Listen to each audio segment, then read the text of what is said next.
Empezamos con las alabanzas al Buda Shakyamuni. Maestro, destructor de enemigos, has sido Buda completa y perfectamente despierto, dotado con sabiduría y conducta ejemplar, ido al gozo, timonero que guías los seres ordinarios que aún deben ser domados, ser supremo, maestro de todos los dioses y los hombres, Buda, destructor de enemigos, glorioso y victorioso ser Shakyamuni, ante ti me postro y a ti voy por refugio.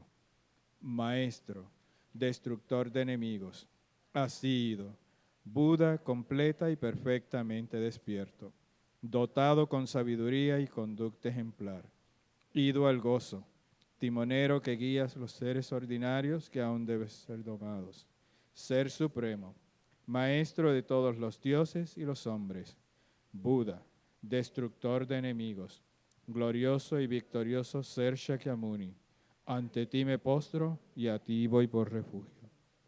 Maestro, destructor de enemigos, has sido Buda completa y perfectamente despierto, dotado con sabiduría y conducta ejemplar, ido al gozo, timonero que guías los seres ordinarios que aún deben ser domados, ser supremo, maestro de todos los dioses y los hombres, Buda, destructor de enemigos, glorioso y victorioso ser Shakyamuni, ante ti me postro y a ti voy por refugio.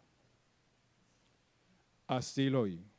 Una vez el bendito estaba residiendo en Rayagrilla, en la montaña llamada Pico del Buitre, junto a una gran asamblea de monjes y una gran asamblea de bodhisattvas.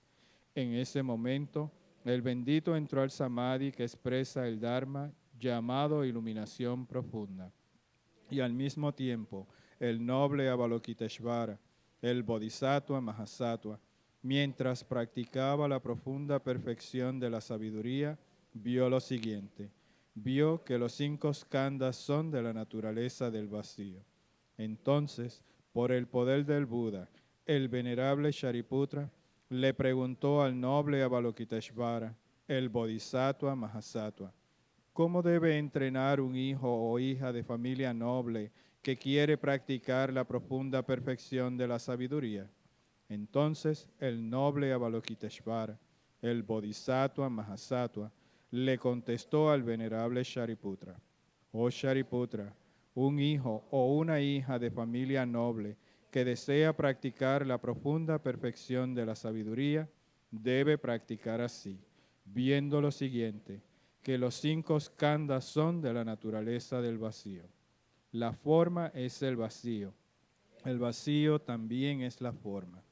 El vacío no es otra cosa que la forma no es otra cosa que el vacío. De la misma manera, los sentimientos, las percepciones, las formaciones mentales y la conciencia también son el vacío. Por lo tanto, Shariputra, todos los dharmas son el vacío. No existen las características, no existe el nacimiento ni la cesación. No hay impureza y no hay pureza. No hay merma ni hay aumento. Por lo tanto, Shariputra, en el vacío no hay forma, sentimiento, percepción, formación mental ni conciencia. No hay ojos, oídos, nariz, lengua, cuerpo o mente. No hay apariencias, ni sonidos, ni olores, ni sabores, ni tacto, ni dharmas. No hay dhatu de los ojos y así hasta el dhatu de la mente y conciencia. No hay ignorancia ni fin de la ignorancia hasta la vejez y la muerte. No hay fin de la vejez y de la muerte. No hay sufrimiento ni origen del sufrimiento. No hay cesación del sufrimiento, ni sendero, ni sabiduría, ni logro, ni ausencia de logro.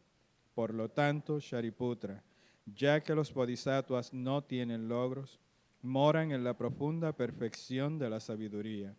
Como no hay oscuración en la mente, no hay tampoco temor. Trascienden lo falso y alcanzan el nirvana total. Todos los Budas de los 3 tiempos, a través de la práctica de la profunda perfección de la sabiduría, despiertan completamente a la iluminación insuperable, verdadera y total.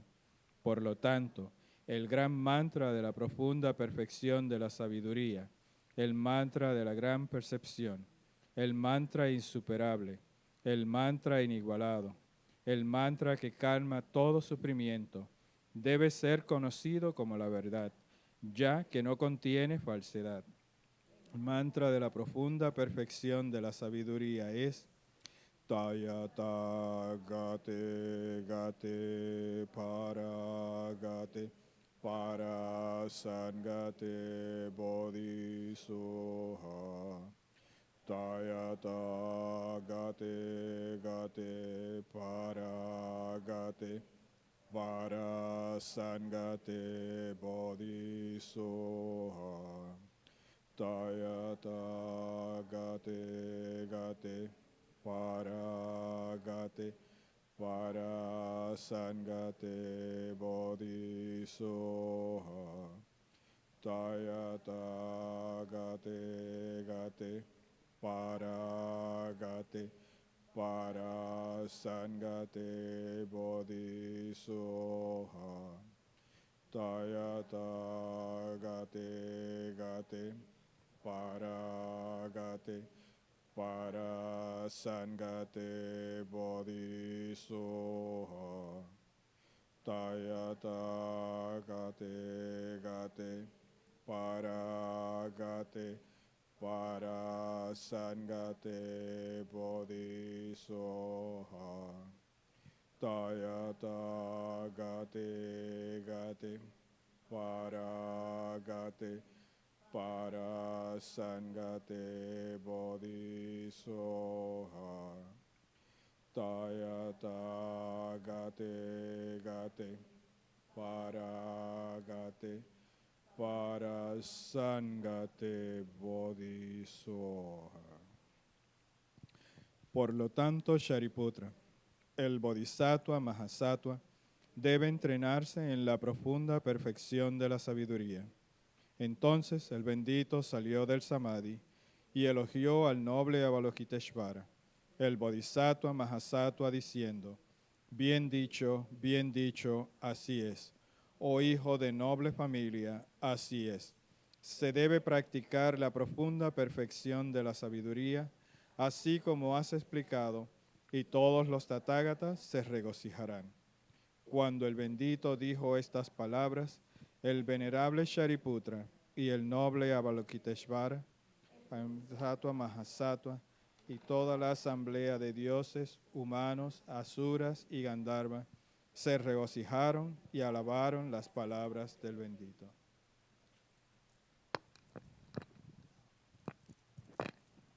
Mandala breve.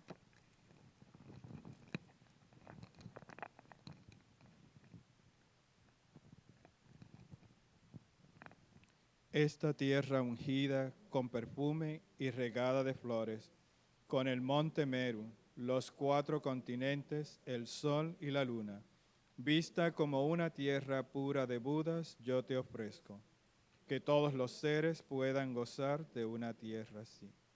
Oh sagrado y venerable Lama, desde las nubes de compasión que se forman en los cielos de tu sabiduría dharmakāyika, por favor, derrama una lluvia de Dharma vasto y profundo, de acuerdo precisamente con las necesidades de los que serán adiestrados. Idam Guru Rana Mandala Kaniyatayami. Refugio. Voy por refugio hasta alcanzar la iluminación, al Buda, al Dharma y a la Asamblea Suprema, por los méritos que acumule practicando la generosidad y demás perfecciones que pueda obtener el estado de Buda para beneficiar a todos los seres. Voy por refugio hasta alcanzar la iluminación, al Buda, al Dharma y a la Asamblea Suprema, por los méritos que acumule practicando la generosidad y demás perfecciones que pueda obtener el estado de Buda para beneficiar a todos los seres. Voy por refugio hasta alcanzar la iluminación, al Buda, al Dharma y a la Asamblea Suprema, por los méritos que acumule practicando la generosidad y demás perfecciones, que pueda obtener el estado de Buda para beneficiar a todos los seres.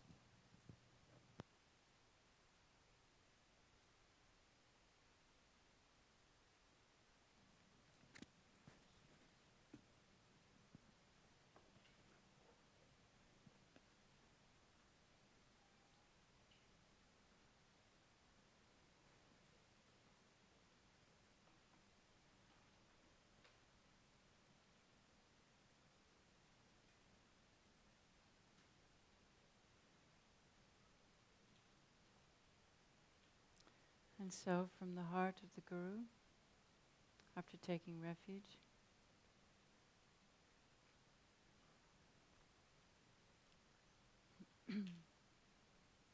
first recollecting the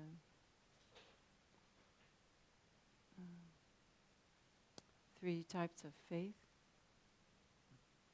in the triple gem and the refuge, the believing, understanding the good qualities of the Guru, the Buddha, the Dharma, and the Sangha. The Guru is the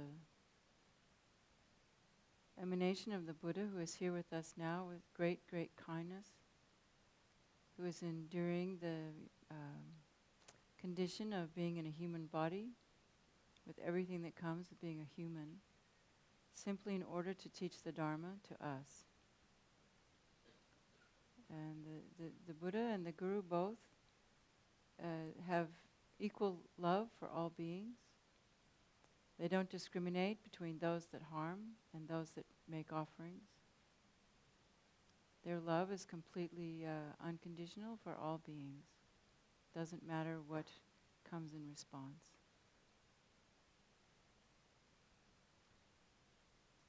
And the Guru and the Buddha are the perfect teachers because they have completely realized the path and are completely gone beyond grasping at the inherent existence of I and other, beyond self-cherishing mind, beyond delusions. And therefore, they're the perfect teachers of the Dharma, which teaches us to have this experience of compassion for ourselves, for others, and eventually realizing the true nature of our being, the true nature of the self, being completely without inherent existence, not findable upon investigation, although it functions and appears and works. However, because it doesn't truly exist, we're not fixed. The emotions, the experiences that we have about ourselves are completely hallucinations based on our past experience and based on thinking that these experiences are true. They're real, but they're not true. And so because of these experiences, we develop these concepts about ourselves and others. And because we think they're real, they are very fixed, and we think that our sense of who we are can't change, and who we think other people can't change, and that our emotions are stuck, and therefore we continue to be dissatisfied, not always, but with other people, and feel harms and these kinds of things. So the teachings on compassion and emptiness are to allow us to experience a state of flexibility and allowing us to become comfortable with uncertainty, because in actual fact, everything is uncertain. We don't know what's going to happen tomorrow. We don't know if we'll have our same house tomorrow, or our same children, or our same husband or wife. Everything's always changing. Even our sense of who we are can change if we allow it. So part of these teachings on compassion for ourselves, particularly compassion for ourselves and emptiness, is allowing us to begin to feel comfortable with whatever state arises in our mind. Insecurity, fear, worry. These things are equally able to exist and appear as the same as joy and pleasure. They come, they go, they exist just like a dream, like the image in the mirror. So the more we conjoin our experience of meditating and looking for the I with practicing loving ourselves, then we're able to begin to relax into whatever states arise in the mind. So these are the teachings that we have refuge within, that where we take refuge. And then there's the Sangha community, the people around us who remind us that we are inherently good. We do have an inherent Buddha nature that, although empty, its function is basically good. Its function is basically to cherish others. Because it is through cherishing others that we find happiness. So, understanding these qualities of the Guru and the Triple Gem, if we study the qualities, what they possess, how they function, how they relate to us, then we can begin to have faith in them. When we have a clear understanding that the causes for going for refuge is a true understanding of the situation of being a human being. That it is uncertain, that it is dissatisfactory, that there is a sickness, aging, death. These things are there equally, though, as joy and pleasure and love, and neither one of them, is everlasting. So understanding this condition, if we're wise, we seek to get out of this. So this is the sense of what they call definite emergence, which has been kind of poorly translated as renunciation. But what it really means is once I have studied and understood the Dharma and understand that there is a way out of samsara by following the path, by being moral, good people and going beyond fears, then we develop a clear understanding of what the Dharma is, what the cause of samsara is, how we stop, the cessation of suffering, the cause of suffering, once we've accepted that we are suffering, and that there's a path. So then we have a clear idea of what it is, and so we can have what's called believing faith or certain faith. By testing these teachings, trying them out, then we have faith in them. And that's the foundation of our refuge.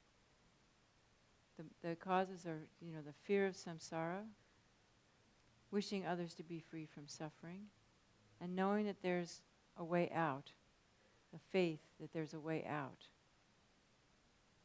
So once we have that understanding, then we admire it. And that's the second kind of faith, admiring faith. We are wishing, we love the Dharma, we admire the idea of the Bodhisattva ideal, the idea of becoming a Buddha, the idea of developing bodhicitta. So we admire that very much, and when we see it manifest in other beings, we admire those beings. So then based on this admiring faith, then the third faith is aspiring. We're aspiring to become like our gurus, aspiring to become like the great Mahasiddhas that we read in the books. We're aspiring to improve ourselves, to become more generous, more patient, not harming others, learning how to practice just the right way, not pushing too hard, not being too lazy, finding just the right, that's what they call joyous perseverance, but it doesn't mean we're always pushing. Finding the right, every day's different. Paying attention to the energy, that today I can do this much. If I try to do more than this, it'll make me sick. If I do less than this, I'll feel bad about myself because I'm being lazy. So finding each day, the right amount of practice to do. So then we have that, and then slowly we develop concentration that allows us to have better meditation on emptiness. So we using these 6 perfections, we're aspiring to attain enlightenment. So based on this, then we can take the refuge and request the blessings, to receive the blessings from the Guru, which is the blessings of all the Buddhas and Bodhisattvas, all the entire merit field, blessing the protectors to take care of us, the dakinis to inspire us, and our friends to help us.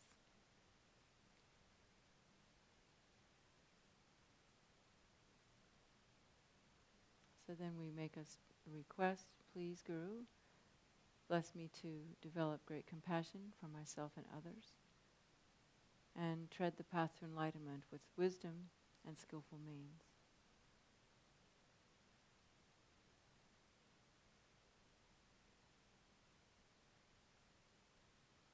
In whichever way is best suited for myself, and may I be able to help others in whichever way is best suited for them.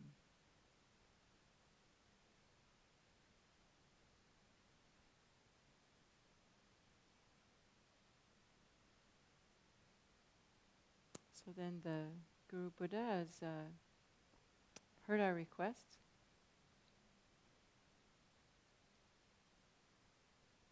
and from the brow chakra of the Guru, white nectars and rays come pouring into our brow chakra and filling our body and those of our father on the right and mother on the left, if that's comfortable, and all sentient beings around us, particularly those who need comfort at this time, those who are mentally or physically ill, people who are depressed, people who are grieving,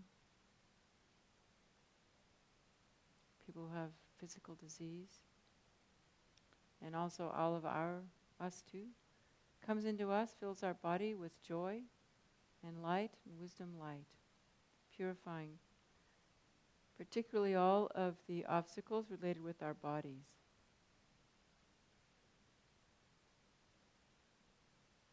Any karmas created from killing, stealing, sexual misconduct, any physical harm we've given to others. This causes us to have the ripened result of physical disabilities and physical pain and sickness is being purified as we allow the nectars and rays to come into us and do that for us.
So then we have confidence that this purification has been received.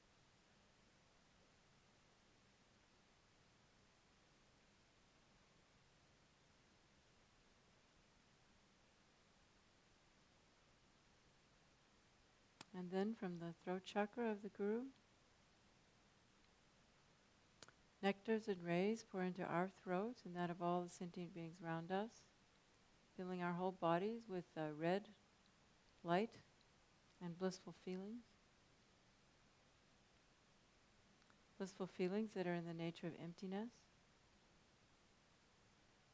And this purifies all of our disturbed winds, which comes from impure speech, and any diseases that come from disturbed winds, and mental states that come from disturbed winds. Purifying all of our karmas of lying, divisive speech, harsh speech, and senseless speech, just talking on and on for no reason, just because it feels good to talk.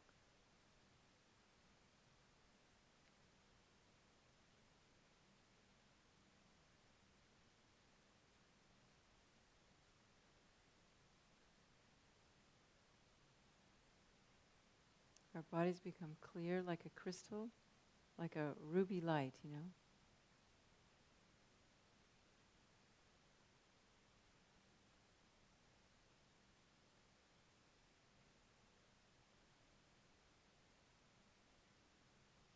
And these light rays permeate out to all the sentient beings. So they're also experiencing the purification, coming from us and coming from the Guru.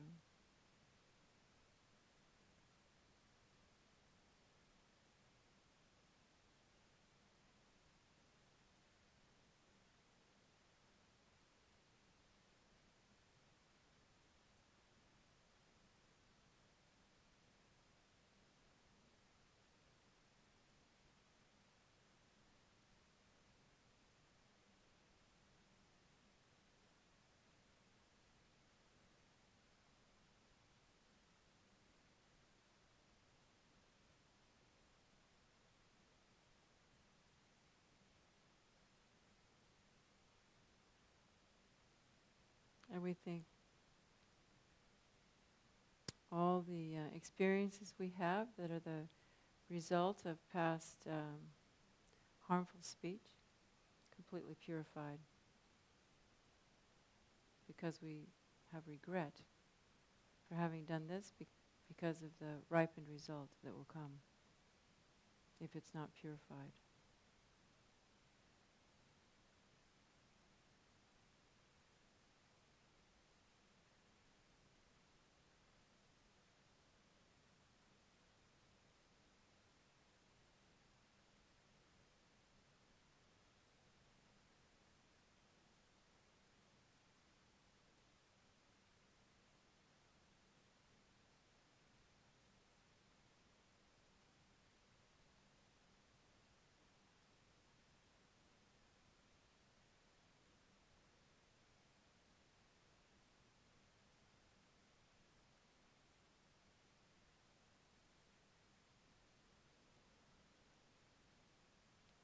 Then have confidence, feel confident, and this purification is complete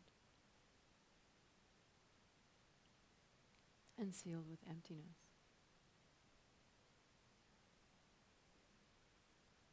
Myself, the act of speech, the person receiving the speech, all in the nature of emptiness.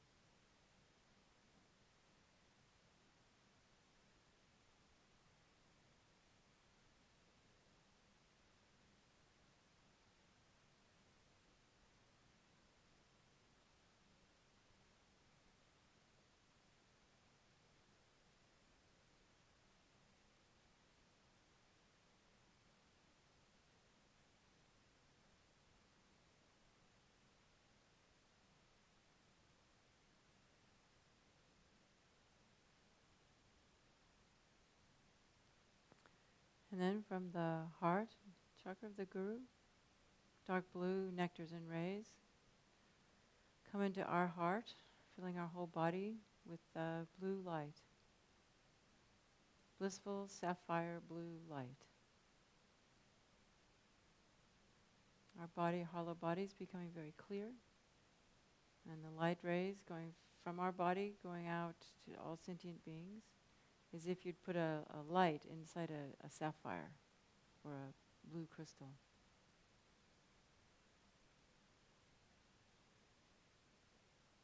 And this purifies all of the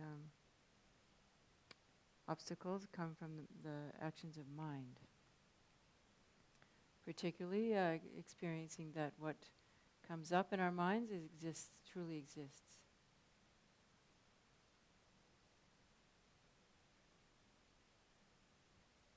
And then from that, because things truly exist, then the mind that accepts and rejects. You know? Accepting uncomfortable feelings, accepting blissful feelings, rejecting the things that feel like harm, and then rejecting the people where we think the harm comes from.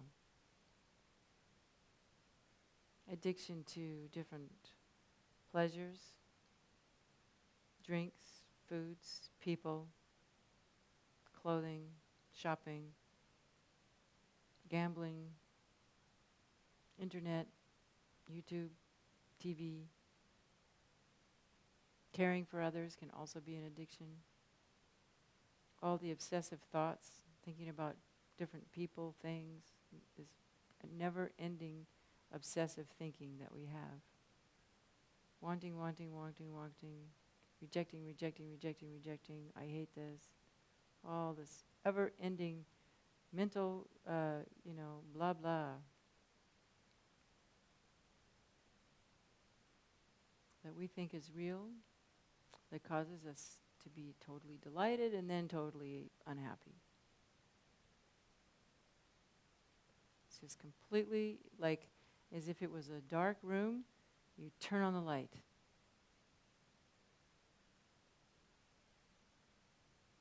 And the mind is liberated, clear from all that. And there's just clarity, awareness, and bliss.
Again, feeling the light rays coming from the Guru, whole body full of blue sapphire light, going out to all sentient beings, purifying all their aversion and clinging, based on thinking that there's a concrete I, a concrete you, a concrete this, a concrete that. Completely ignoring not only that things are empty, but even ignoring that things are impermanent.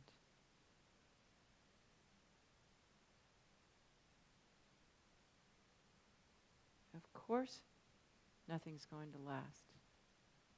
That is the nature of existence. Nothing lasts.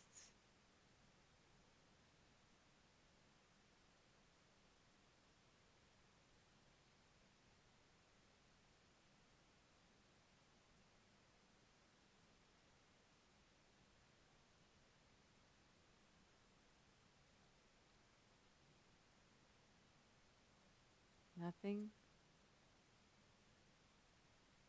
is as it appears.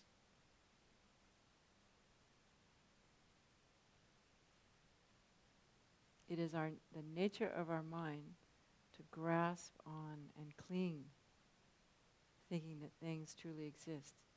It's the nature of the human mind to be that way. So we have to have compassion for the fact that our minds, it's like they're inherently faulty. It's like when we're born, it's like we bought a car, then the engine doesn't work. You know, or no, the engine works, but it's like the tires are always flat. So we drive around with this faulty sense of perception, thinking that things are permanent, thinking that things that are suffering are in the nature of pleasure, thinking that things that are naturally empty are inherently existent, and thinking that we can find a state of stability when everything is completely unstable all the time. The only thing that is stable, that we can make stable, is our inner experience of love and wisdom, compassion and wisdom. That's the only stability in existence. And that, in its nature, is unstable. It has no inherent concrete existence. But because it is in the nature of love, we can abide there in peace.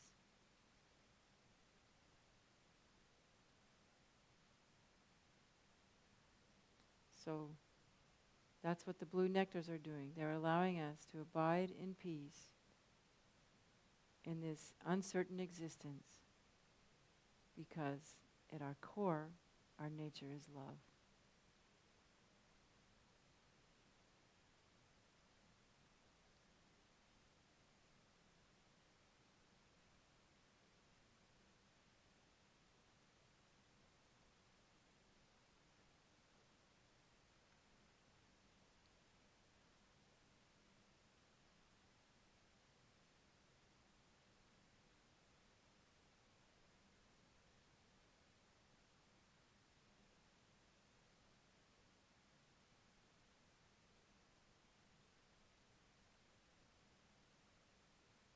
So thinking that all of our ignorance deriving from our misconception about the nature of ourselves and others is completely purified by our believing faith, our admiring faith, our aspiring faith, our trust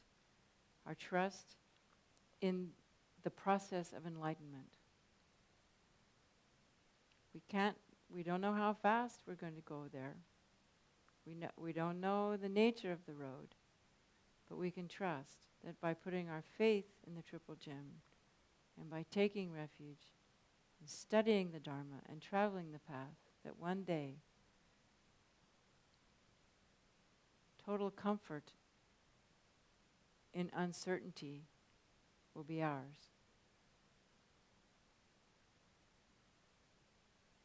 Realizing the true nature of reality will be our experience with enough faith and patience and perseverance and believing in ourselves and allowing ourselves to experience the love of the Guru, the love of ourselves, and love of our friends.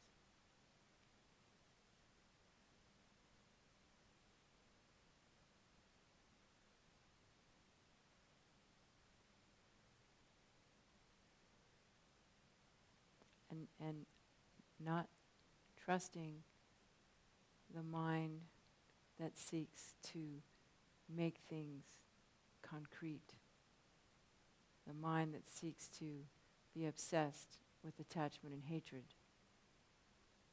Doubting that mind, doubting what appears to be real. So this comes pouring in from the Lama. And we feel happy and safe in an unsafe world. Because we're no longer looking for safety in our worldly existence. It's not findable. Temporarily, but it's not, it's not guaranteed. The only thing that's guaranteed is change.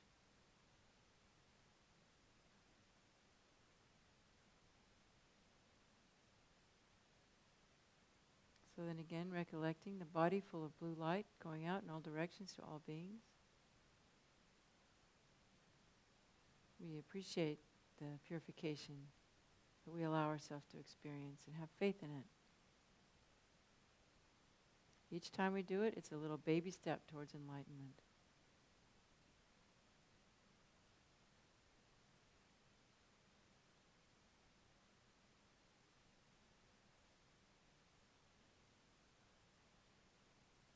And then, from all three places, the white at the brow, the red at the throat, the blue at the heart, all three colors come pouring into our three places. And any subtle stains of body, speech, and mind, these karmas created with the body, speech, and mind, any subtle grasping at true existence is completely purified, and we experience the inseparable union of bliss and emptiness, the union of the clear light and the illusory body.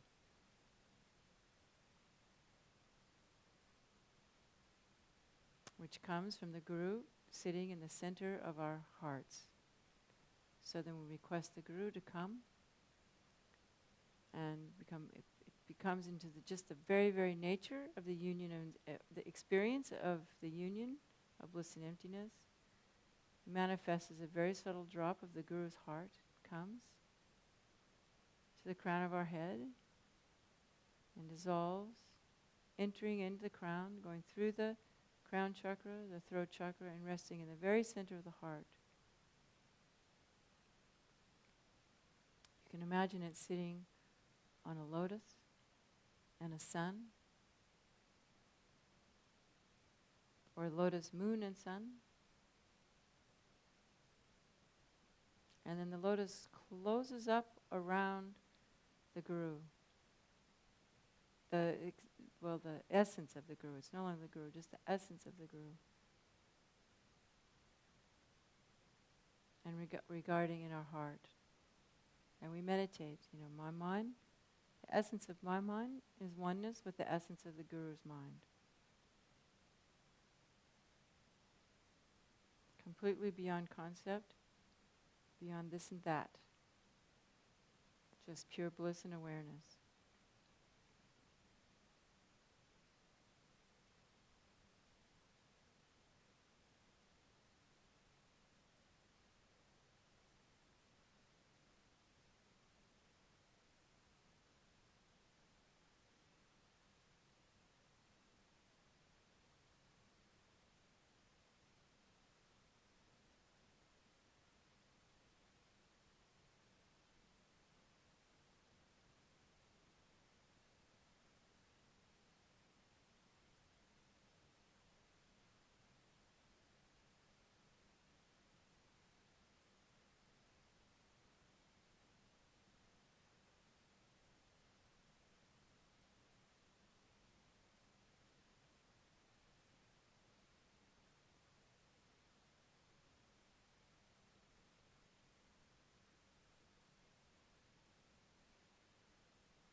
And then thinking,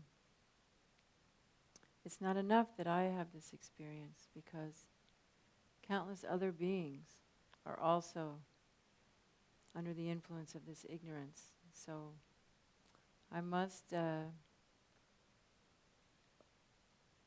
have this experience, learn this experience, cultivate this experience so that I can share it with others. because I cannot rest until I have attained enlightenment for the benefit of all sentient beings. Just as I suffer, all sentient beings suffer.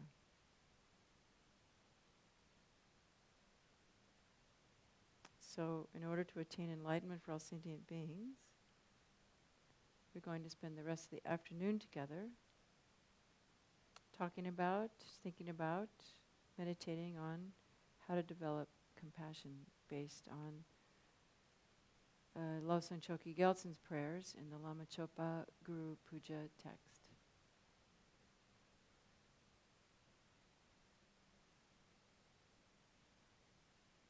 So we can relax our meditation. That was taking refuge again, by the way. So now you know that when you sit down to take refuge, it could take a whole hour, right? At least you want to, get the essence of that little bit, when you take refuge.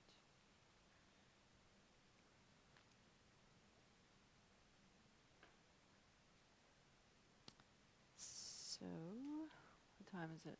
3:15. Good afternoon. Did anybody have any big thoughts last night that you want to share or anything? No?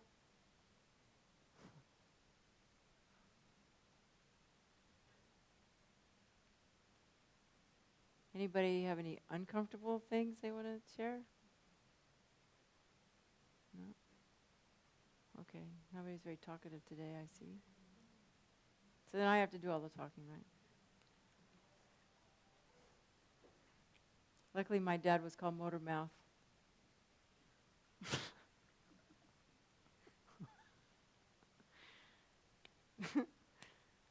It runs in the genes, I think, to be able to talk, even as much as I don't really like to do it.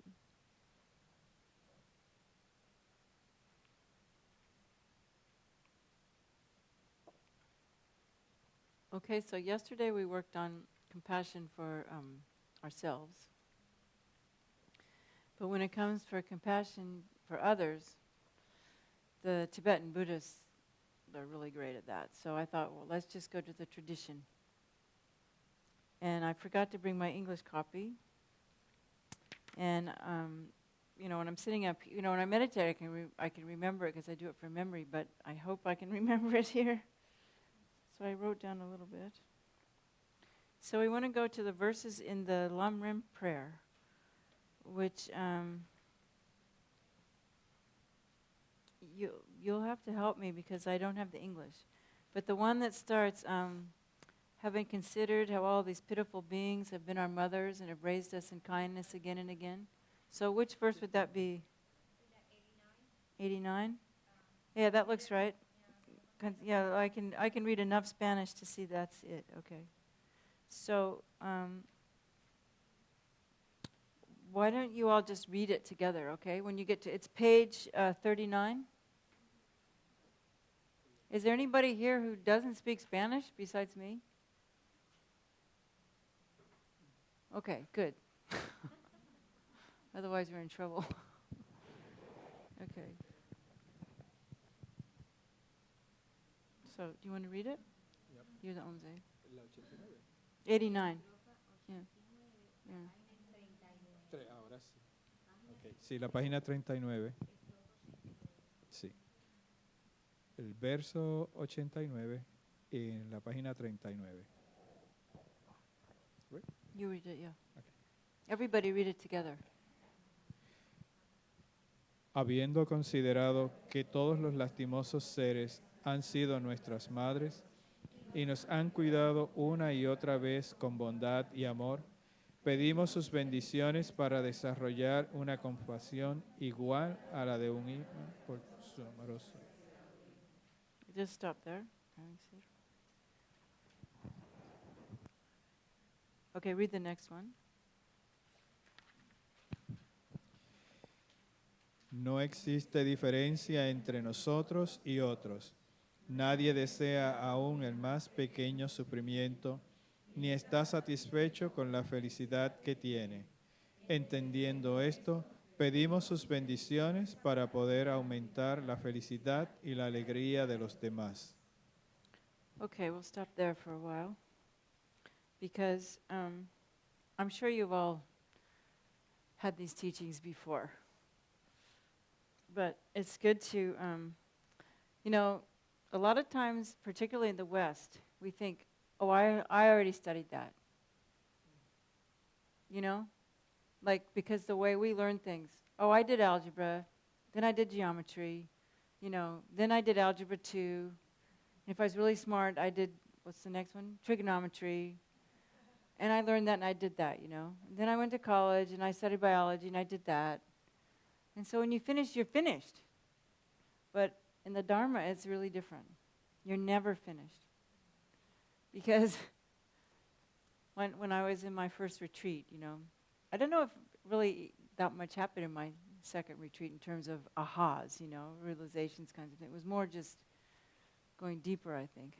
But because I thought about all these things a lot, and I had this idea came to me that Western education is like two-dimensional learning.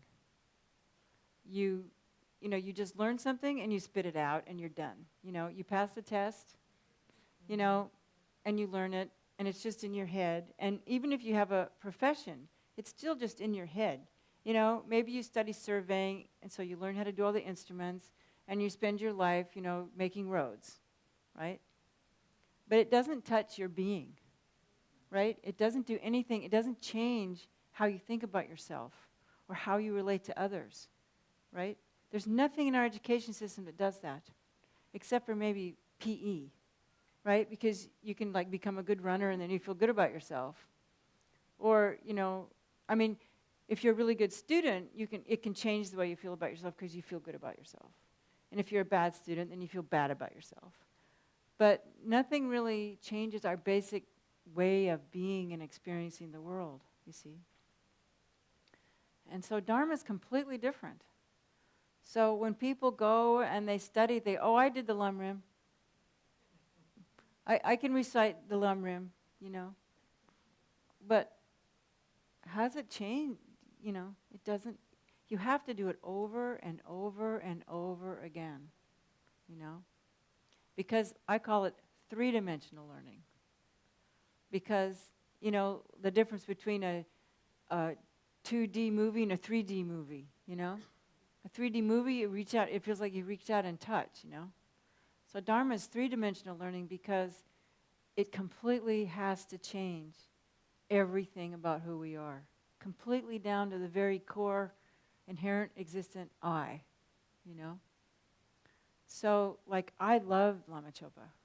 I do Lama Chopa every day. Well, sometimes I miss, but I try to do Lama Chopa every day, because I love this prayer. It's just so beautiful. I don't know what's... Because it really changes you. If you say this prayer sincerely every day, particularly these Lamrim verses. Panchen Losang Choki Gyaltsen was an amazing teacher, So, and when you do, I don't know if you've been told this, but when you do Lama Chopa and you recite these prayers, if you every time you get to one verse, you're supposed to visualize those nectars and rays pouring in and bringing you the realization of that prayer. I forget to do that too, but if you can remember to do that, it really helps, So we're just going to do the verses on when we get to the Tonglen, and hopefully I can time it by looking at the clock that we'll get to the end and, do Tonglen meditation. But I'm definitely going to stop and we're going to do Tonglen before because I want everybody to learn that, and to practice that.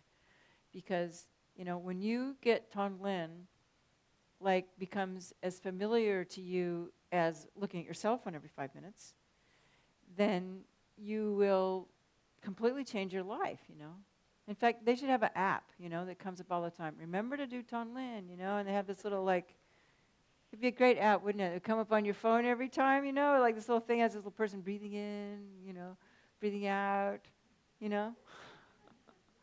Someone should make the Tonlin app, you know, reminding you to do Tonlin. Anyway, so in the traditional teachings and on developing compassion, and like I said, unless you do the work we talked about yesterday, this doesn't really work that well. You know, because you see it distorted all the time, you know. People think compassion is going around controlling everybody or, you know, being really codependent. You know, you see so many of us, you know, oh, that just gives us an excuse, you know. Oh, since cherishing myself is the gateway to all torment and cherishing others is the gateway to all happiness, you know. I seek your blessings to blame, begrudge, and destroy the monstrous demon of self-cherishing. Well, most of what that gives us permission to just beat up on ourselves all the time. And that's what we do, you know.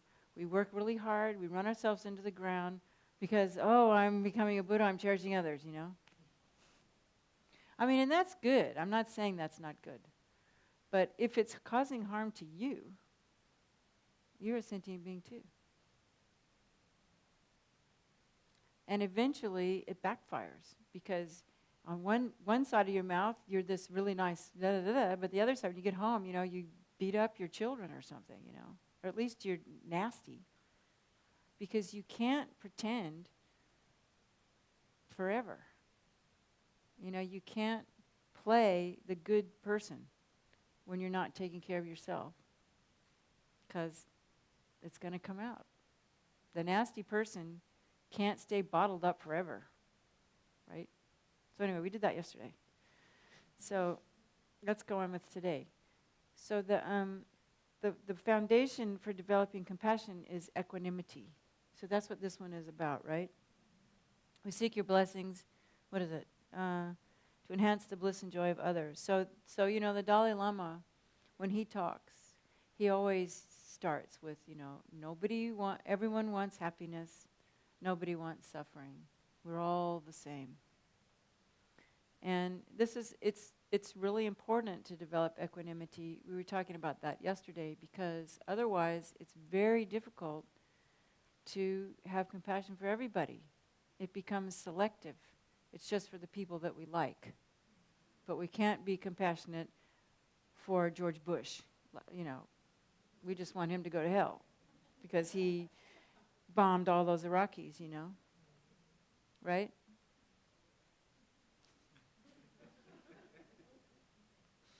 Poor George, you know. Of course, some people love him, you know, but most of us don't because we're the compassionate ones. So it's important to do these meditations on developing equanimity. So we're going to, have all you done this before? You know about this equanimity meditation? I know you're new, so basically what it is we're going to take, there's just three types of people in the world. There's your friends, your enemies, and strangers. So, and friends are people that make us happy, enemies are people that make us unhappy, and strangers are people we have no feeling about. So the purpose of this practice is to make us feel friendly towards everyone. And so it's easy to start with our loved ones, you know, wishing our loved ones to be happy. So the way the meditation works is you first, I'll explain it and then we'll do it, okay? And then we'll go till, when do you want to break? At 3:30 or 4? No, it's whenever you want. We started at 2, so, because this is probably going to go for like at least 20 more minutes. So do you want to, I mean, are you comfortable we go till 4? Okay. So what you want to do is because the reason it's three-dimensional learning is because you work with your emotions and your attitudes about things. So we want to work with our emotions and attitudes of friend, enemy, stranger. So what we're going to do is we're going to sit and we're going to imagine somebody that we love and can feel warm, happy feelings for. So, and I think what I'm going to do, instead of kind of talking. I'm just going to let you do this yourself. So what I'm going to give you an assignment, okay? So what I want you to do, and we'll do it I'll give you 5 minutes. Well, anyway, I'm not sure. Let's see how we're going to do this. We'll just start. And so what I want you to do is take a person, put that person in front of you that you really love, okay? And allow yourself, like we did yesterday, to give those feelings of love that you feel for that person. And yesterday, we turned around and we gave it to ourselves, right? This time, what I want you to do, it's just like we have a game. Like, here's the person, like you have your object in front of you. Okay, here's my mom, right? I really love my mom, even though, I had some problem with her, but by the end of her life, I really love my mom. Okay, so I'm going to think about my mom and how much I love her. And then I'm going to keep those feelings coming from my side, but then I'm going to pick up this person who steals my ideas and says they're hers. I have a problem with that. And so I'm going to put that person there, but I'm going to let those feelings I have for my mom go to that person. And I'm going to just watch and see what happens. I'm going to pay attention to my aversion feelings toward that person and watch what happens when I attempt to overlay the good feelings about that person. And if it doesn't work by just trying to make the feelings go out, then you have to do a little bit of analysis for yourself, like we were saying about yesterday. Like, okay, why does that person do that? Because they need attention. They need respect. Okay, well, I can relate to that. I can understand that need. So that's okay. What do I care if something's still, and usually what I do is I meditate on emptiness, because really what comes up is there's I don't like that. I hate her, So you can use those kind of warm, fuzzy feelings that you're feeling about your mom to kind of like you can look at that refuting object, the I. And if you can, you have to work with these meditations because there's like multi-dimensions going on, The simple one is you just think, yes, this person needs happiness also, so I'm going to let that person have happiness. But the way my mind works, I kind of have to give myself reasons. So I have 2 reasons, One is that it's okay for her to have that because I don't really need it. And the other one is to look at the I that's thinking that they do need it. And then using whatever teachings you've had on emptiness, just kind of look at it, and as you look at it, you can just let it dissipate. Because here's the I, okay, well, I know it doesn't really exist. It's real, it's sitting there, but it's not truly there. So I can actually see that person that I think of as an enemy that's doing me harm, they're actually my very best friend because they are making my I come up and giving me an opportunity to realize emptiness. So they're actually the best friend. And this is really true. I mean, if you think about it, it's not just a logic, it's really true, And also, it gives me this perfect opportunity to wish them to be happy. Because, as we know, the Dalai Lama's told us 100,000 times, all beings want to be happy. So why should I exclude her from being happy? Because I think she's taking something that I think is mine. But it's not mine anyway. Where did it come from? It came from Buddha. It came from somewhere else. I just think because I made up something that it came from me, but it didn't come from me. Everything that comes from me is an amalgam. It comes from all my other teachers. All my influences have made the things that come out of me. So there's really nothing that comes from me anyway. So why am I grasping onto this? So I'm just giving you, that's my example. But you have to be creative and come up with your example. So you're going to think of somebody that you love and then somebody that you have a problem with in your life right now. Don't make up something hypothetical. Everybody's got somebody in their life that's, feels difficult. So I want you to take a little bit of time and just work with that. So you got the assignment? Everybody clear? Okay. So we're going to just sit for 15 minutes. And if you're done with that person, then take another one and do another one. And then at the end, you can also like take the person at the checkout stand at the Safe Mart. What do you call it? Safe Mart? Quick Mart? What is it called here? The grocery store. Whatever it is. Just somebody, you know. Anyway, just somebody you don't know, you know. Just do it with that person too. That's much easier.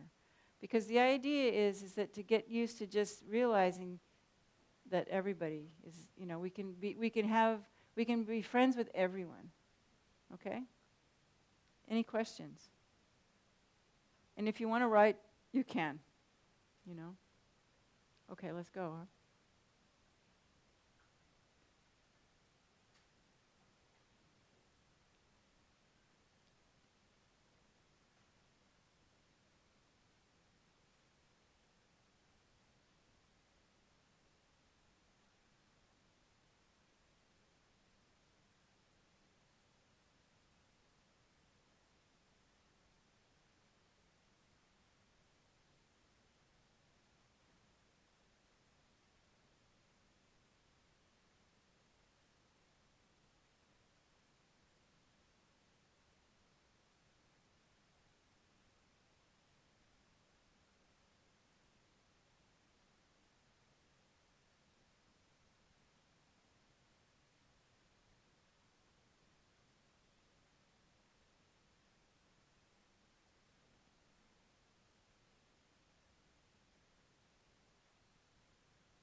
Okay, let's stop. I think that's a sign, that noise.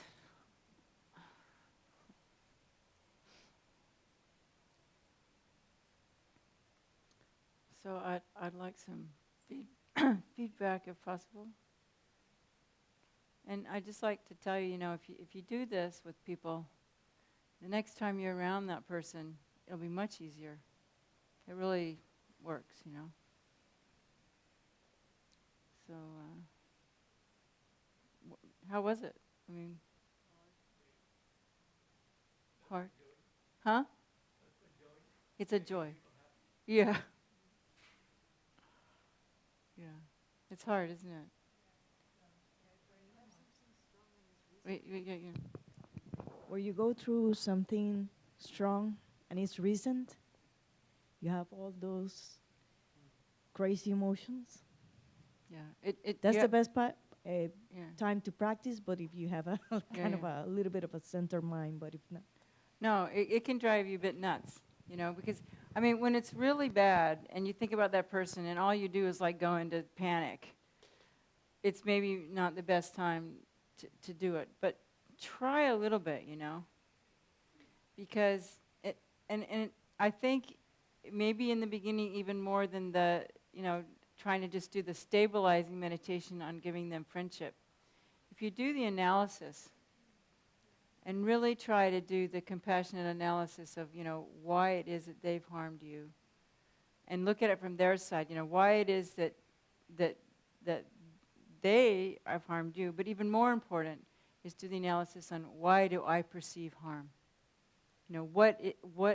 What button is being pushed in me? What need in mine is not being met? What expectation do I have of that person that they are not fulfilling?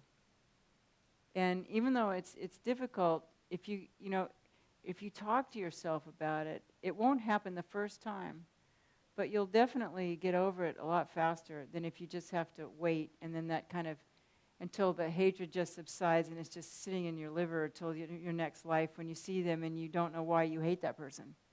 So it's a lot better to work with it, but I understand. It's really tough. And sometimes it can take a couple of years.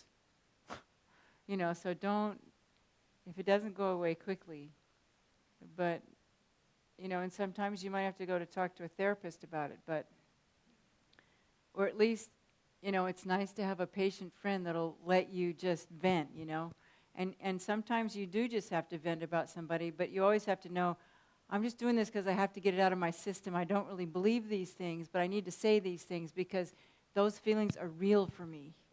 They're real at this time. I know it's not true, but to my emotions, it's very real.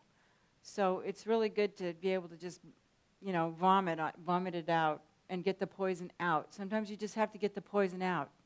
And if you have a friend that's willing to listen and let you let the poison out, then you're able to look at it with a little more equanimity. But I think, particularly as Buddhists, we're really afraid to let the poison out because we're supposed to be good people. And we're not supposed to speak badly of our Vajra brothers and sisters. But sometimes you just really need to let it out, and just have compassion for yourself.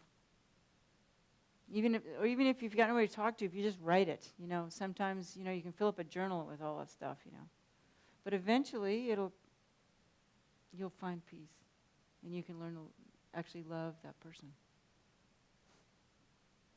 Yeah. Hi.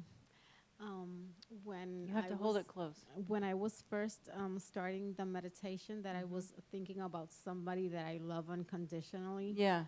I couldn't identify one person that I love unconditionally. Yeah. And to me, it was like, wow. Yeah. I don't have children. Yeah. But I was thinking about my father. I love him deeply, but I don't love him unconditionally. Yeah. Not either my mother or anybody else. And it was like, wow. Thank you for being honest. We're all like that.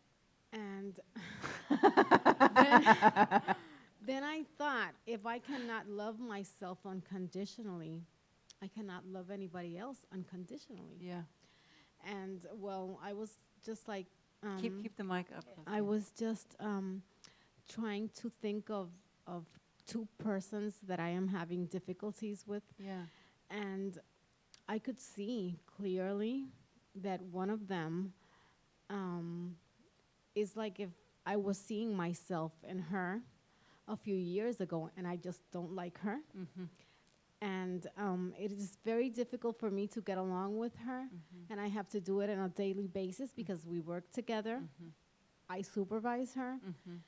And it is very difficult. Mm-hmm. And when I was doing the meditation, I was just thinking, wow, I want her to fulfill my needs. Mm-hmm. And she doesn't, and that's why I don't like her. Mm-hmm. And I just could understand better Mm-hmm. where I am coming from Mhm. in the aversion that I feel for her. Mm-hmm. Thank You for sharing that, because this is the stuff, we need to work with. And, to do this meditation, you don't have to find someone you feel unconditional love for. You can just find someone that you have conditional love for, so that at least you have a feeling of love. Because we have to start where we are. So if we can start with conditional love and work with that, and even the people that we have conditional love for, it's really good to do that meditation, because you can begin to think about, while you're doing it, it's good to have the feeling going, but at the same time, because you can have a feeling happening and a thought happening at the same time. So you can be feeling how you love this person, but then you can also be analyzing, now what are the conditions that I need? What is it about my father that, what are those things that make it conditional love? And then try to see, what that need is, his need, that he's fulfilling by treating you the way that you don't like. And what need is it in you that he's not fulfilling? And then try to work with that, because if you work with these things in an analytical way with this loving feeling going, you can actually come to a state where you can love them unconditionally. It might take a long time, but particularly with your parents before they die, it's really helpful to do that. Because, I know it took me a long time with my mom to get there. But I did, and by the time she died, plus she got better, because she was working on herself. But by the time she died, I really did love my mom that way, And that was like a huge gift. So I really encourage you to, do this. This is a really good practice, But thank you, because I forgot to even say that. I forgot to say it doesn't matter if it's not unconditional love. So it was perfect that you brought that up. Yeah. Thank you.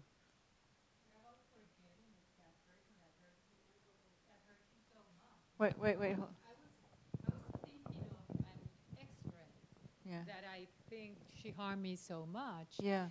But I just, with See, you have to start over yes, again? yes, with this kind of person, I just make a delete, and they don't exist anymore for me. Yeah. So it's just, I don't feel anything. I just can't forget what they done to me. Yeah. Because if a person doesn't respect you, is it good for you to keep on a relationship with this kind No. of person? No, you shouldn't have a relationship with them. You definitely need to stop your relationship with them. But you can't delete them. If you want to become a Buddha, you can't delete anybody.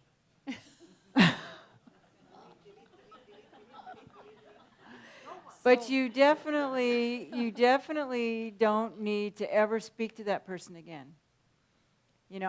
But however, if you don't heal that feeling in yourself, next life, that could be your daughter. Yeah. And you'll have to deal with that in a very close relationship, because these karmic things are really intense. And so maybe you don't have to look at it now. But when you get, if you continue practicing Dharma, and in 5 years from now, when you're a little bit stronger in these meditations, then bring that person up. But not now. No. Particularly if they're out of your life. If they're in your life, you have to work with it. But if they're out of your life, you can just kind of keep them in the periphery, and when you send love, you can kind of send it out to them, but just ever so slowly and in a way that you can manage. But don't ever can't delete people. No, but it's ridiculous to maintain a relation Yes, with I people agree that with you. are harming you. No, I'm not saying that. That don't respect you. No. So I think it's Yeah. Not very saludable. I don't know. Healthy. Yeah. That's not Yes. a healthy relationship. I agree with you. The thing is, the thing I didn't point out about when we're developing equanimity. You guys are all bringing up the holes in what I said, so this is really good. The thing about equanimity, it doesn't mean that we have to feel that we have to act out love for everyone. You know, I mean, there's always going to be friend, enemy, stranger in our lives. You know, but what it does mean is that from our side, we need to feel equanimity. We have to include them in our sphere of wishing them to be happy. But in our daily life, it doesn't mean we have to go around loving everybody. It just means that in our meditation practice, in our inner life, we need to love everybody. But it doesn't. We can't deny the conventional. Remember, we always ultimate truth and conventional truth. We can't deny the conventional truth that this person, when I'm around this person, it makes me sick. But inside, we need to wish that person to be happy. So you're completely right. But we just can't ever give up on that person. And at some point in our lives, we have to begin cultivating love even for that person. But when you're ready. Is that helpful? Yeah. So that's really good. I appreciate it. Okay, who? Yeah. Just two things. First of all, Hold when you talked about the forgiving parents, especially, one can also do it even if the person is gone. Exactly. And it's Thank very you. helpful. Yes. Through therapeutic methods, you can do that. Yes. And it blends very beautifully in Buddhism. Yeah. And it makes you very happy. Mm-hmm. It's my personal case. Every time in refuge, I see my mom and my dad in the altar. Mm-hmm. It's very soothing, Mm-hmm. although the relationship was not that good. But I worked at it, and it can be done. Yes. The second thing is that when you started working, showing us how to do it, my difficult part is dealing with the I. Yeah. That last part. Yeah. Because as soon as the person that I dislike came up, and I started compassionately seeing, immediately I forgot the I. Yeah. And it was very hard. That's when I lost it. Yeah.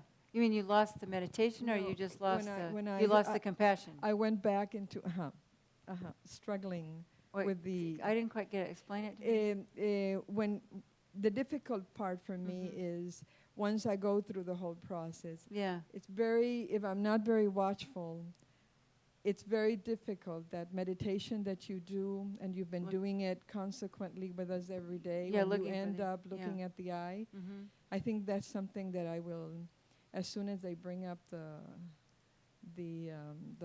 recordings, I will copy and try to do. Yeah. And I notice that you do it at the end of every day. Mm-hmm. It's something repetitious that I think is important. Yeah, we got to do it because every day. We lose it. Yeah. You know, it's difficult. Yeah, it is. It is difficult. But that's why we have to practice it every day. Thank you so much, Gloria. That's really helpful, especially the part about dead parents, you know. You can you can heal relationships with anybody, you know, eventually with time. You know, nothing is permanent, and everything is purifiable. I mean, that's what Lama Yeshe used to say all the time. Lama would say, you know, there is nothing that you cannot purify, so don't worry, you know. But you just have to go in stages that you can handle, you know, but don't not go there, you know. So, yeah, okay. Did you want to say something? Yeah. Yeah. Mm-hmm.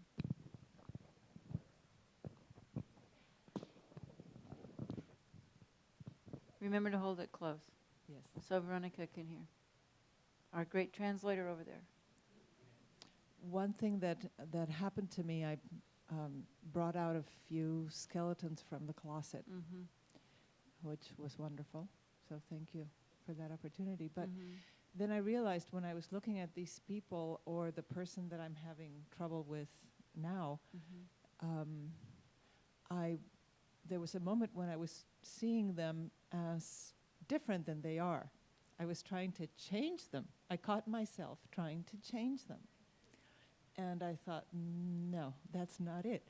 I need to see them the way that they are, that I don't like in their harmful ways or in their hurtful ways, Mm-hmm. and love them that way, Mm-hmm. not try to change them into something I can love, Mhm. because then what would be the whole point? That's what we do in relationships all the time, Yeah, isn't it? right.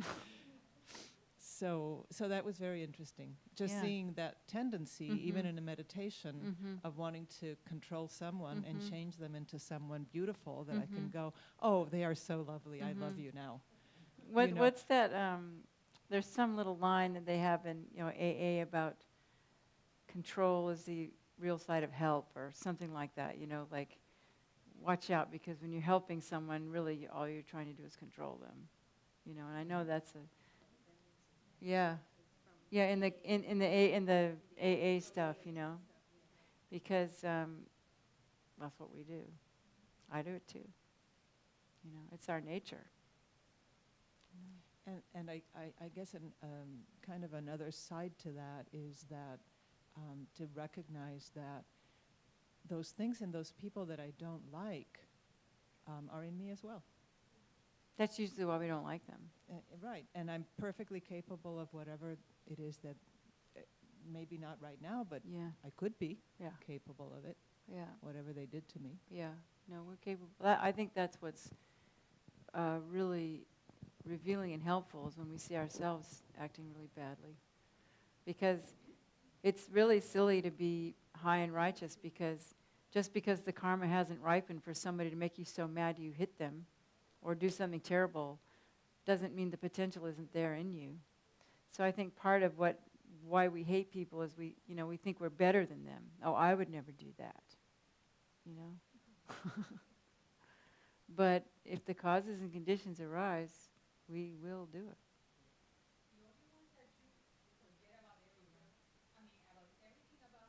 Yeah.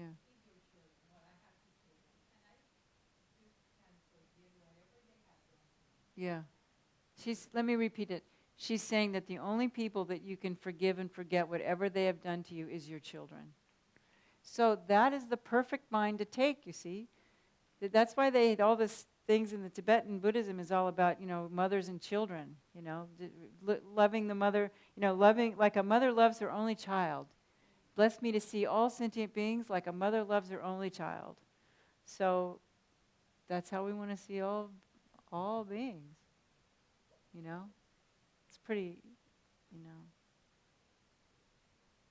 So at least you have the experience.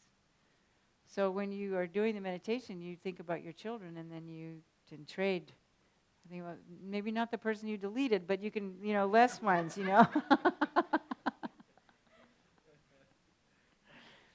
Because, if you think about it, that's how the Dalai Lama is. If you're around this holiness, you can feel him loving every single, there's nobody that is not in the Dalai Lama's sphere of love, And all the strangers. And you can be in a room with, 5,000 people, and they all feel the Dalai Lama's love. Now, wouldn't it be great to be like that? But that's what,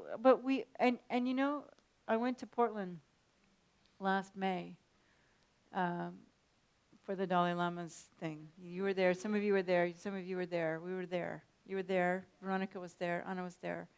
And as he got up to leave, after the whole conference was over, he got off and he was almost at the edge of the stage. And he came back without the microphone and stood on the edge of the stage. And I'm going to paraphrase. I can't remember exactly what he said, but he said something like, you people think I'm special. He said, I'm not special. I'm just like you. I just work very hard at what I do. And we all have the same potential. So you must do it too. And then he walked away. It was really impressive. Because it was just spontaneous. You could see he walked away and he thought, oh, I should tell this to them, So you want to say, yeah. That's okay. Corey can translate.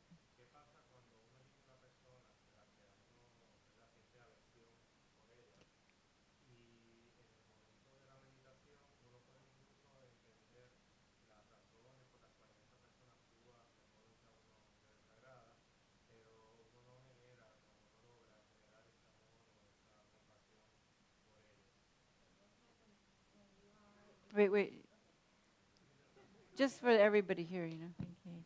What happened when you choose one of the person that you are not comfortable with, but at the end of the meditation you cannot generate the love for him? When you understand why they are, the reasons they This are. is just the first time you ever did it. So you just keep doing it, and one day it will. This is something that it takes years and years and years to work with, but it's if you do, eventually it'll come. Especially if you really let yourself have that feeling, But in the first 15 minutes, I wouldn't expect it to come. It's like, were you here yesterday when I said that Kirti Sinchi Rinpoche asked me, how long have I been trying to do this? And he said 5 years. And then he said, how long have you been in samsara? So, yeah. But you had something too. Yeah. Gracias, Nyingje, por lo que estoy aprendiendo con la venerable, que estoy realmente muy conmovida con todas sus enseñanzas.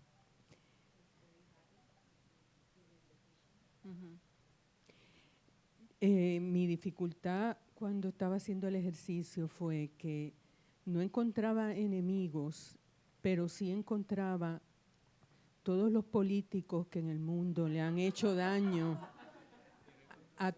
a los tibetanos, a la gente que ha estado encarcelada en Puerto Rico por razones políticas, sobre todo a las monjas que han asesinado. Y se me hace muy difícil, aunque vengo de una tradición cristiana donde Jesús decía que había que poner la otra mejilla, se me hace muy difícil no hacer este ejercicio con estas personas.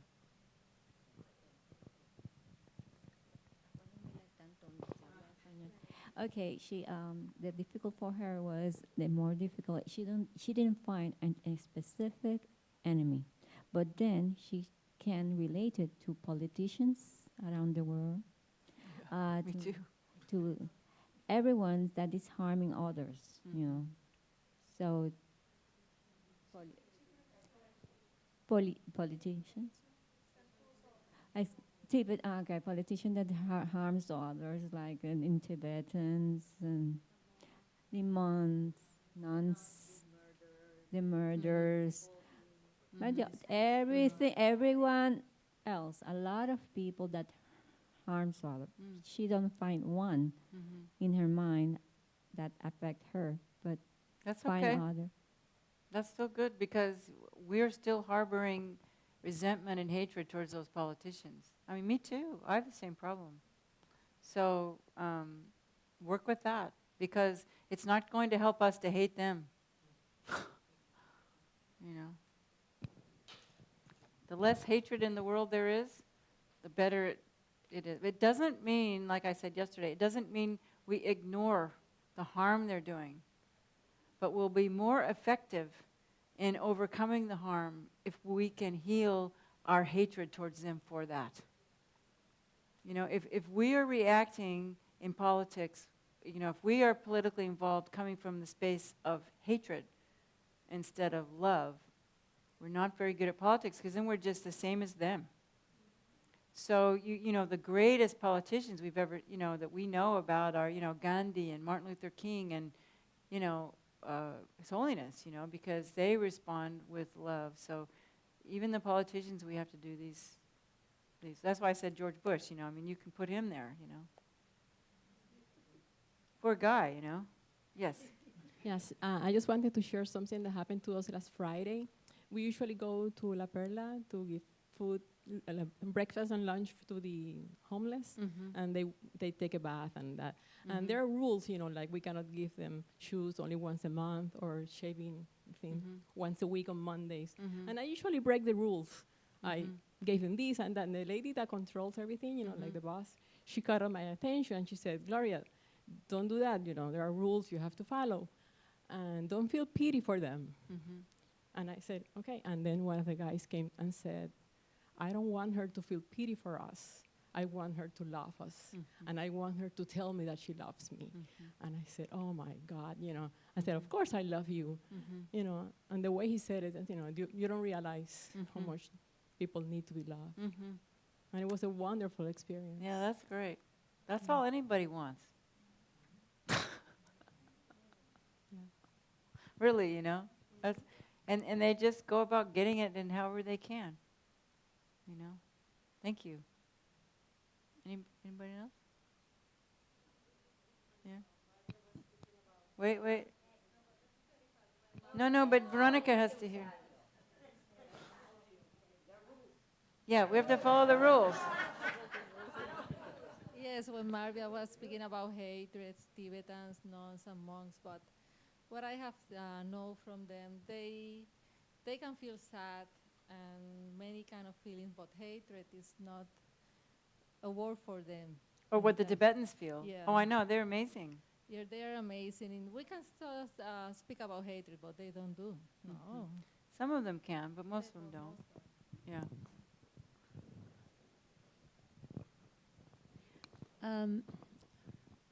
I started thinking what we talked about yesterday, and when you have somebody in your life that's harming you, where do you draw the line between compassion for yourself and compassion for that person, and maybe retreat for a second or work on yourself first and being strong, and then maybe start once again with that person? If that person is harming you, physically, emotionally, then you need to step back. You know, and I know in a personal relationship that's very difficult because, and I'm not good at it either, you know, and it's very difficult to cut from someone that you feel emotionally responsible for. But, and maybe that's impossible because it's someone that you know, you have to see, you have to spend some time with. But you can limit your time with them, and you can kind of put it a sort of, you're only going to take so much. You know, if you're in a situation where you really can't completely separate from them because you have, you know, domestic things that you have to share together, you know, well then I think what you want to try to do is, as best as you can, minimize the interaction. But when you're with that person, as much as you can, pay attention to, like, you're with them because you're needing, like your neediness, like you have a neediness to be with that person too. And the way it gets so messed up is that you have this neediness to be with that person, but being with them also harms you. So what do you do, right? So I think you can't completely cut. So when you're with them, you try to watch your neediness as much as possible and not get hooked into the relationship neediness stuff, because that's when you start to go crazy. So you have to make sure that you are getting enough rest and enough sleep so that when you can, and eat well, so that when you go and be with that person, you can be there for that person and try to separate out the stuff that comes from your need to get what you want from them, from some kind of what the business is. You know, like what you're there to do. And I mean, maybe I think a therapist could speak to this better than me, but I think that that's the thing, because what happens is because we're still needy with that person, they say things that hook us, and then that's when we get angry and upset and all this stuff. So if we can try to be really clear about knowing what it is about them that makes us feel that kind of needy, addicted kind of thing, and then when we're with them, as much as possible, not get hooked into that. And so maybe the thing to do is not spend a lot of time with them. It's really hard. Do you want to say something, Gloria? Because I'm not the best at this one, you know. It's a process. Yeah. And it's a long process. Yeah.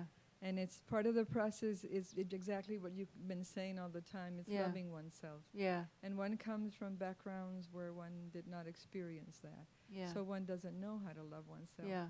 It's part of the duties of growing up. Yeah. But most of our homes, we didn't learn that. Mm-hmm. So we look for that affection in our older lives, in our couples, in our relationships at work or wherever, and it not always works well because we bring the old patterns. So looking at ourselves, that beautiful process that you explained all these days of looking our inner self takes time. Takes a sangha to do that. It takes people to really listen to us and do not force us into negative ways. It takes therapists, or maybe religious, counselors or whatever. But above all, it's a long, long process. And I think it's really important. It's kind of like we have these fractured egos, you know, and we look to the person that we fall in love with to kind of put the cement in there to make it whole. But it's not real because they're doing the same thing. And so you're just sort of doing this projection of, I'm your fantasy and you're my fantasy. And then after so many years, you realize that it's just this fantasy. And really what you've done is you just got this big mess. And they're not fulfilling your needs and you're not fulfilling their needs.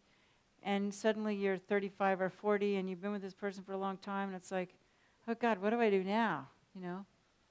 So then you have to do what she's talking. You have to go back and go through this long process of sorting out who you are and taking this fractured ego and try to make it whole again. And if the other person that you're involved with isn't willing to do that, then it's even more difficult.